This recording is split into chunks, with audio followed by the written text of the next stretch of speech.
आपने तेल की बात की थी, आपने सरसों के तेल की बात की जो कि सबसे बेस्ट चीज़ है हमारे रसोई में। और एक और आपने बात की कोकोनट ऑयल की।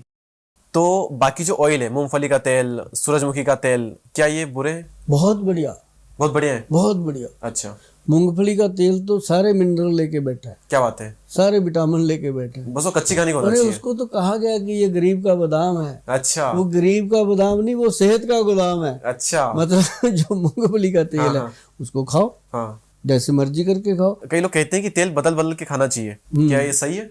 नहीं, ऐसा कुछ नहीं है, अच्छा। ऐसा और कुछ नहीं मूंगफली है। का तेल माना जाता ये है कि है भारी होता है। कि थोड़ा गर्मी सर्दी में हाँ ध्यान रखना चाहिए। हाँ। अब जैसे मूंगफली का तेल है, आप ही ने बताया कि भारी होता है भारी। उसको जैसे दालें सब्जियां आप बनाते हैं उसमें उसको लिमिटेड यूज़ करो, या ऊपर से डाल के यूज़ कर लो, या मैं कहता हूँ तुम सलाद बनाया, सलाद बना के उसमें डाल दो, तो नींबू की जगह ये चीज़ें खाओ। अब एक और बात याद आ गई, बताता हूँ। लोग जो कहते हैं पेट में गैस बनती है, आंखों में जलन होती है, पैरों में आग निकलती है, घुटनों में, शरीर में, त्वचा में, स्किन में ऐसे लगता रहता है जैसे स्किन जल रही हो। मूली और खीरा, टमाटर, गाजर और ये मौसमी जितने भी सैलड हैं, जैसे अपना कह लो शलगम वगैरह, हाँ सारे छोटे छोटे पीस काटने हैं। छोटे छोटे पीस काट के एक कटोरी में काला नमक डालो और काली मिर्च डालो और उसके ऊपर थोड़ी सी हल्दी डालो, और फिर क्या करो, उसके अंदर 2 चम्मच कम से कम जैतून का तेल, olive oil extra virgin, yes yes. वो डालो और उसको अच्छे से मिक्स मैच करके आराम से बैठ के खाओ, आइसक्रीम की तरह चबा चबा के खाओ। और आप देखेंगे कि पूरे दिन में आपको पता चलेगा कि बार बार पेट में भूख लग रही है और बार बार खाने का भी आनंद आ रहा है। ऐसा नहीं है कि ज़बरदस्ती खा लिया, हजम नहीं हो रहा। तो वो चीज़ जो है आपकी लीवर को फ्लश करती है। दीपक जी कैसे पता है? जैसे हम कपड़ा गंदा हो गया उसको मशीन में डालते हैं, डिटर्जेंट डालते हैं, वॉश करता है, ऐसे वो अपने लीवर को डिटॉक्स अच्छा करता है। अच्छा। जी एक बार फिर से बताइए, गाजर, मूली हाँ, और एक और क्या चीज़ आपने बताई? गाजर, मूली और खीरा, इन तीनों को मिक्स ये कर लो। तीनों तो हाँ जरूरी है। हाँ। बाकी और जो भी जैतून मौसमी, का तेल। हाँ जो भी मौसम की सैलड है वो भी काट सकते हैं बीच में। और नींबू नहीं डालना। अच्छा हाँ, जैतून का तेल डाल लो, जैतून का सिरका डाल लो, कोई भी, जैसे अपना एप्पल विनेगर डाल लो, कोई भी ऐसी चीज़, पर एक ही डालनी है। ये ना हो कि वो भी डाल लिया वो भी डाल लिया, एक दिन में एक ही डालना है। तो उससे क्या होगा कि आपका सैलड बहुत अच्छा तैयार होगा और आपकी गट हेल्थ बहुत अच्छी हो जाएगी। Okay okay. ये तो हमने बात की जो हमारे रसोई में ऑलरेडी ऐसी चीज़ें हैं जो कि सभी बीमारियों का इलाज कर सकती है। हल्दी, जीरा, राई, सौंफ, गुड़, तेल के बारे में हमने बात की, सलादों के बारे में बात की और भी कई चीज़ों के बारे में बात की। हमारी रसोई में ही मुझे लगता है कि कुछ ऐसी चीज़ें भी हैं जो कि बीमारियों को ला रही है, उनके बारे में बात करना ज़रूरी है, मुझे हाँ, ऐसा लगता है। वो मैंने सबसे करी बुरी चीज़ कौन सी है रसोई में? वो मैंने करी थी बात, आपने ध्यान नहीं दिया। वो है गूंद कर रखा हुआ आटा। हाँ, लेकिन हम पहले की अच्छी चीज़ों के बारे में बात कर रहे थे, वो पहले आ गई थी। हाँ, तो उसके बारे में हो गई, उसके बाद में सबसे बुरी जैसे चीज़। हम आटे को गूंद कर रखते हैं तो वो नुकसान करता है। बासी रोटी नुकसान नहीं करती। एक और फायदे की बात बता देता हूँ, बाद में नुकसान मैंने नहीं सुना करता। है बासी रोटी के बारे में, बताइए बताइए। जो रोटी मान लो सुबह बना लो, स्पेशल बनाओ इस काम के लिए, सुबह बनाओ, शाम को जब मैं जिस दिन फ्री होता हूँ मैं करता हूँ ये एक्सपेरिमेंट कि 4-5 बजे घर पे जब आप आते हो ऑफिस से, 6 बजे आ जाते हो, 5 बजे, तो आकर के ना वो रोटी को तवे पे गर्म करो, बासी रोटी को, बासी रोटी को। सुबह की बनी हुई। हाँ, तवे पे करना, उसमें नहीं गैस पे नहीं? ना, वो उस पे नहीं, क्या नाम लेते हैं, माइक्रोवेव में नहीं, अच्छा ठीक है। तवे पे गर्म करनी है। तो उसको गर्म करके उसके ऊपर लगाओ घी, देसी घी लगा लो, देसी घी लगा के उसके ऊपर लाल मिर्च हाँ और उसके ऊपर नमक डाल के उसको अच्छे से गोल करके मजे से खाओ, साथ में दूध सिप करो। अच्छा जिंदगी में आपको कैंसर नहीं हो सकता अच्छा। और जिंदगी में हार्ट की प्रॉब्लम नहीं आ सकती। हम्म।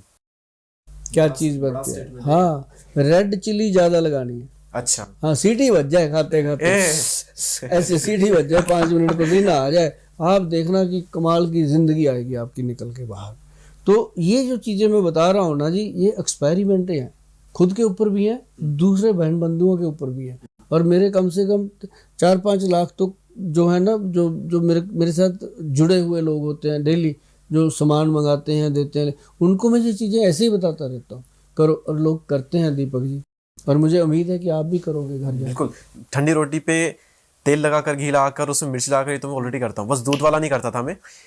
इसका क्या साइंस है कि ताजी रोटी नहीं, बासी रोटी आपने बताया, एक तो ये मिर्ची लगाओ और साथ में दूध, इसका क्या साइंस है, ये क्या करता है ऐसा?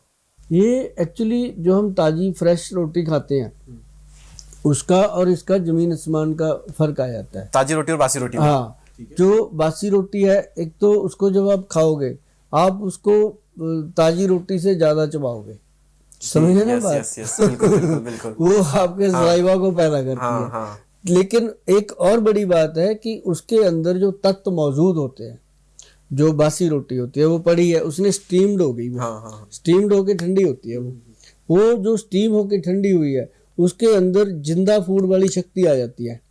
जैसे जो पक गया फूड वो मुर्दा फूड, हाँ। अब जैसे मान लो आपने सब्जी बना ली, वो मुर्दा फूड में चली गई कि वो फूड मर गया, है ना। और एक हो गया जिंदा फूड, जैसे आपने मूली शलगम काट के खा लिया ताजा फ्रेश, वो जिंदा। तो जो बासी रोटी है वो फ्रेश फूड का रूप ले लेती है, अगर उसको दूसरे दिन खाओगे फिर वो पॉइजन का रूप ले लेती है, फिर वो नुकसान करेगी, फिर वो पेट में जलन, गैस, कट्टे डकार बहुत कुछ करेगी। लेकिन अगर उसको आपने 5-6 घंटे रख लिया, और वो पोने वाला कपड़ा होना चाहिए, कॉटन का सूती कपड़ा उसमें होनी चाहिए, ना कि आप सिल्वर फॉइल में रख दो, फिर तो वैसे ही खत्म। वो जो पहले वाला छाबा होता था उसमें होना चाहिए, फिर देखो मजा आता है। अच्छा ठीक है। लेकिन और क्या, मतलब गर्म रोटी क्या नुकसान करती है? नहीं, नुकसान नहीं करती, बस ये है कि बासी रोटी ज्यादा फायदा करती बासी है। रोटी फायदा ज्यादा करती है, वो भी एक रोटी। ये ना हो कि आप रोज बासी ही खाने वही लगे। मैं कहने वाला था कि अगर वो ज्यादा अच्छी तो डेली वही करते ना, सुबह का खाना शाम को बना लो, शाम का खाना सुबह बना लो। वो एक आधी रोटी खानी, उससे उसके साथ क्या होता है कि हमारा जो मशीन है ना अंदर, वो वर्क करती है उसको पचाने में। आप पहले तो चबाने में टाइम लगाओगे, फिर पचाने में टाइम लगाओ। तो साथ में जब मिर्ची होती है ना, वो हमारे हार्ट की आर्टरीज को खोलती है। अच्छा, बड़ी बात। हमने तो एक बार बताया भी था, एक मेरा प्रोग्राम, वो काफ़ी लोगों ने सुना था कि यदि किसी को हार्ट अटैक आया हो तो उसको लाल मिर्ची खिलाओ। अच्छा। हाँ, अब लोग कहते हैं ये कैसे खिलाएं, मारना, वो तो पहले ही मर रहा है, तो उसको भाई थोड़े से कैप्सूल लो खाली भर के उसको खिलाओ। क्योंकि वो समय ऐसा होता है, हर कोई उस समय कोई भी रिस्क नहीं लेना चाहता। उस समय अगर भगवान खुद आ जाए ना कि तू इसको ये खिला दे ठीक हो जाएगा, वो कह नहीं, जो अंदर डॉक्टर ने बता दिया स्टंट डलेगा तो हम तो डलवाएंगे, तो उस समय ये स्थिति होती है। लेकिन अगर हम साथ में डेली इसको खाते रहें थोड़ा थोड़ा, तो अब लोगों ने क्या किया, लाल मिर्ची छोड़ ही दी। बहुत लोगों ने तो खाते नहीं लाल मिर्ची की, बवासीर हो गई, ये हो गया, वो हो गया। लेकिन ऐसा नहीं होता। हाँ, जब बवासीर हो जाए तब बंद करो, अदरवाइज नॉर्मल लोग खा सकते हैं। अब हम खाते हैं, और बहुत सारी दुनिया अब इतनी क्विंटलों के हिसाब की बनती है तो वो लोग खाती हैं। बस ये जरूर ध्यान रखना चाहिए कि लाल मिर्च जो है घर पे ला करके, साबुत मिर्च, उसको मिक्सी में खुद ग्राइंड करके खाओ, नहीं तो इसके अंदर बहुत कुछ मिलावट आ रही है। अच्छा ठीक है। हम इस बार बात कर रहे थे कि कौन सी चीज़ जो कि खराब है, हम आटे पे थे, आटे से रोटी पे आ गए थे। अभी हमारा ये आंसर स्टार्ट नहीं हुआ है, तो और कौन सी ऐसी चीज़ें हैं जो कि बहुत खराब है? एक तो बड़ी बात मैं आपको बताऊं, जो लोग खीरा खाते हैं, अगर तो सुबह सुबह खीरा खाते हैं फिर तो वो बहुत फायदेमंद अमृत है। दोपहर को खाते हैं तो वो कुछ नुकसान करता है। दोपहर को भी? हाँ, अगर रात को खाते हैं फिर वो बहुत नुकसान करता है। और जो लोग दारू पीते हैं उसके साथ खाते हैं फिर तो बस बल्ले बल्ले, जहर नुकसान करता है। क्यों? कई लोगों ने, मैंने बताया था पहले उन्होंने कमेंट डाले कि गोयल साहब आप तो ऐसे ही मारते रहते हो, हमें तो 20 साल हो गए खाते हैं, हम कुछ हुआ नहीं। मैं कहा, मैंने बताया, अब खा के देखना, कल पता। और सचमुच जब उनको पता चला, देखा कि यार वाकई ये तो काम खराब हो ही रहा है। अब पूछते थे क्या क्या होता है, मैं कहा अगर मैंने आपको बता दिया ना तो आपको सब कुछ ही होने लगेगा। इसलिए आप इसको रात को खाना बंद कर दो, आपको पता चलेगा कि आपका, अब देखो हर कोई कहता है मेरा लीवर फैटी हो गया, भाई साहब ये खाने का ही प्रॉब्लम है। जो लोग कहते हैं रात को पी शराब तो रात कट गई, है ना, सुबह फिर डॉक्टर के पास जाके जान निकलती है कि क्या करें। मतलब मैं आपको दीपक सीधी सीधी बात बताता हूँ कि जो लीवर का प्रॉब्लम है वो सिर्फ हमारे खान पान का ही एक नतीजा है। अब लीवर फैटी हो गया, ठीक, उसके बाद कोलेस्ट्रॉल पैदा हो गया, फिर ट्राइग्लिसराइड हो गया, फिर उसके बाद बीपी बढ़ने लग गया, फिर उसके बाद कितनी बीमारियां होती हैं वो सारी वहाँ से पैदा होती हैं। तो उसको अगर साफ रखा जाए तो उसको साफ रखने के लिए अपनी रसोई घर में बहुत सारी चीज़ें, और उसको ख़राब करने के लिए उससे भी ज़्यादा चीज़ें पड़ी हैं। अब जैसे लोग बिस्किट खाते हैं चाय के साथ, और ना भाई, अच्छा, बुरे। जितने लोग खाते हैं अपने दिल पे हाथ रख के देखो भाई, क्या फ़ायदा हो रहा है उसका। किसी भी ग्रंथ में नहीं लिखा हुआ कि चाय के साथ बिस्किट खाओ। ग्रंथ में तो चाय भी लिखी है। नहीं, चाय लिखी है, किसमें? सभी में लिखी है अच्छा। कि देसी चाय पियो। अच्छा। और जो आप चाय की बात कर रहे हो, ये चाय नहीं है, ये मेडिसिन है। अच्छा। जो दार्जिलिंग की है या आसाम की ठंडे है, प्रदेशों की। हाँ, जो अपन डेली चाय पीते हैं, ये मेडिसिन है। अच्छा। और बहुत सारे लोगों ने क्या किया, चाय की फ्रेग्रेंस दे दी, मिलावट कर दी। उसके अंदर चाय की खुशबू तो बहुत आएगी, चाय नहीं होती वो। अब वो प्रॉब्लम तो फिर होगी ना। कई लोग चाय पीते हैं, चाय पी के उनका सिर दर्द बंद हो जाता है। हाँ। चाय पी के थकावट दूर होती है, क्यों? उसके अंदर कैफीन होती है। अब जो कैफीन है वो बॉडी को रिलैक्स देती है, होनी भी चाहिए, इसमें क्या है ना। तो उसके फायदे बहुत हैं। अब जैसे मैंने पीछे एक बार आपको दिया था प्रोग्राम की, चाय पीने से पहले 2 सिप पानी पी लो। हाँ, वो रील 8.3 मिलियन व्यूज पर है। आज आगे चल के उसने आगे जाना है, क्योंकि हर बंदे को ये तो पता हो ना, चल चाय पीने का नुकसान है, अगर नुकसान ना हो क्या करें। हाँ। तो 2 घूंट पानी पी लो, कभी एसिडिटी नहीं होगी। 2 घूंट ऐसे पानी पिया, तुरंत चाय पीना शुरू कर दो, चाहे पानी अभी यहाँ पाइप में हो, कोई दिक्कत नहीं है। तो चाय जब उसके बाद पियोगे आपको एसिडिटी नहीं होगी, ये बात लिख लो। और अभी तक मुझे इसका कभी भी कोई बैड किसी का ना कमेंट आया, ना किसी ने मुझे कहा। सब यही कहते हैं, गोयल साहब ये वाकई आपकी चीज़ बहुत बढ़िया रही, हम अब पानी पी लेते हैं। जब कोई बंदा रिश्तेदार कहता है चाय पी लो, कह जी ले आओ चाय, साथ में पानी दे दो। ये ना कहो कि साथ में बिस्किट दे दो ना। चाय के साथ कभी भी कुछ खाना बहुत गलत है। हाँ, उसके पहले 2 सिप चाय के 2 सिप पानी पी लो। बिस्किट का क्या साइंस है? बिस्किट अपने आप में ही खराब है या फिर चाय के साथ खराब है? बिस्किट के अंदर वो चीजें हैं जो, बिस्किट अपने आप में खराब है। अपने आप में ही खराब है। चाय से ऐसा कोई स्पेशल नाता नहीं उसका, मतलब वो चाय को खराब कर देगा। चाय तो जो अच्छी है, मेडिसिन है, उसको भी खराब कर देगा। अभी देखो ना, लोग कहते हैं हम तो आटे का बिस्किट बनाते हैं, वो ठीक है। जो घर का आटा दे करके, बहुत सारे बुजुर्ग लेडीज को आप देखोगे मशीन पे खुद बैठी होती हैं, वहाँ वो खुद आटा दे के बनवाती हैं, तो वो अच्छी चीज़ है। अगर उसमें कई लोग क्या करते हैं, उसमें सौंफ डाल देते हैं, ये डाल दिया, वो डाल दिया, उसका सत्यानाश कर देते हैं। तो वो फिर वो बॉडी का नाश मार देता है। तो ये चीज़ें, बिस्किट खाओ, मैं ये नहीं कहता, पर बिस्किट घर का हो, अच्छा हो, गुड क्वालिटी का हो, ऐसे ही ना खाओ। अब इस पे ज़्यादा बात नहीं करनी बिस्किट पे। मैंने जितना मैसेज दे दिया ना, लोग समझ गए बात। अब कर लेंगे गूगल अपने आप, सब पता चल जाएगा। अच्छा, बच्चे बहुत सियाने हैं आजकल। ठीक है। और एक दो चीज़ और छूट रही है मेरे हिसाब से। सबसे बड़ी चीज़ इसके बारे में बहुत बात होती है, शुगर। ये बुरी नहीं है? देखो, रसोई के अंदर जो चीनी है, जो चावल है, जो सफ़ेद नमक है, ये बाहर निकालो। सारी सफ़ेद चीज़ें।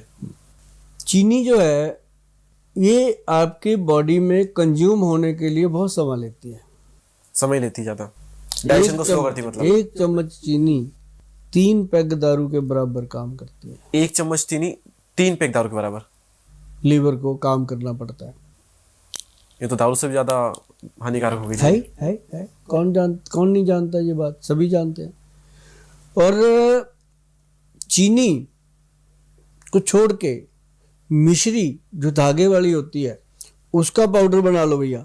देखो, शरीर है, इसको जहाँ लगाओगे वहाँ लग जाएगा। किसी ने अपने शरीर को दूध पे लगा रखा है, किसी ने दारू पे, ये तो वहाँ लग गया। लेकिन अगर आप कहो कि चीनी है ही नहीं भाई, बच्चे को तो बिल्कुल ना दो, बच्चे को तो चीनी का टेस्ट डेवलप ही ना होने दो। अच्छा, हाँ, उसका अल्टरनेटिव क्या फिर? मिश्री का पाउडर, गुड़। अच्छा, एक और चीज़ है कि कई लोगों का बुढ़ापा बहुत जल्दी आ जाता है, एजिंग काफी बढ़ रही है, तो क्या ऐसा करें, मतलब घर पे ही कुछ ऐसा हो जाए जिससे कि हमारा जो बुढ़ापा वो जल्दी ना आए और हम जवान दिखे काफी लंबे टाइम तक? ऐसा कैसे हो सकता है? इसके लिए ना एक 5 आइटम है, ठीक है, रसोई घर में रखो। 5 का चाहे अलग अलग पाउडर बना लो, चाहे मिक्स करके रख लो बराबर मात्रा में। अश्वगंधा सब जानते हैं, शतावर सबको पता है, और सफ़ेद मूसली सबको पता है, कौच का बीज सबको पता है, उसके अंदर आपने डालना शिलाजीत। ये 5 चीज़ें हैं, पाउडर बना के रखो। और आप देखेंगे कि रोज़ आपने 1 चम्मच लेना दूध के साथ, रात को सोने से पहले लेते रहो, कभी मत छोड़ो। बस हफ्ते में 1 दिन छोड़ दो कि संडे को नहीं लेना या मंडे को नहीं, कोई 1 दिन फिक्स कर लो कि आज नहीं लेना, अदरवाइज इसको डेली लो। और इसको लेने से आपको जो फायदा होगा, आप 2 साल में बताओगे, 3 में बताओगे, 5 में बताओगे, आपको ये लगेगा यार उम्र बढ़ रही है, बुढ़ापा नहीं आ रहा। बुढ़ापा ये नहीं है कि मैं आपको बोलूँ कि आपकी रोमांस लाइफ बनेगी, वो तो रहेगी मरते दम तक, लेकिन आपके शरीर के ऊपर झुर्रियाँ नहीं पड़ेंगी, थकेगा नहीं शरीर, बाल सफ़ेद हो जाएंगे, ये हो सकता है, दांत निकलेंगे नहीं, मतलब आपका शरीर स्ट्रांग रहेगा, हड्डियां मजबूत रहेंगी, क्योंकि अश्वगंध नर्व सिस्टम के लिए है। शताबर जो है हमारे बीरज को गाढ़ा करता है, और उसके साथ हमने मूसली सफ़ेद दे दी, वो भी बीरज और ब्लड को ताकत देती है। ये सारी चीज़ें, कौच का बीज तो हाई कमाल, स्पर्म काउंट को बढ़ा के रखता है। अब जिसका टेस्टोस्टेरोन लेवल बढ़ गया, क्योंकि शिलाजीत जो है वो टेस्टोस्टेरोन लेवल को बढ़ाने में काम करती है, तो जिसका टेस्टोस्टेरोन लेवल बढ़ गया वो तो है ही महापुरुष, उसकी तो कोई बात ही नहीं है। तो ऐसी चीज़ें अगर आप लेते रहोगे, ये नहीं है कि आप बहुत बड़े वो हो जाओगे, स्ट्रांग हो जाओगे, लेकिन ये हो जाएगा कि आप बूढ़े नहीं होंगे, मतलब उम्र बढ़ेगी, बुढ़ापा नहीं आएगा। अच्छा। वो क्यों नहीं आएगा कि आजकल आप देखो, कई बार आप देखते हैं 70 साल का आदमी पूरी लठ की तरह खड़ा होता है, हाँ। और 40 साल का आदमी लटका होता है। यस। तो ये सब खाने पीने की बातें हैं। ओके।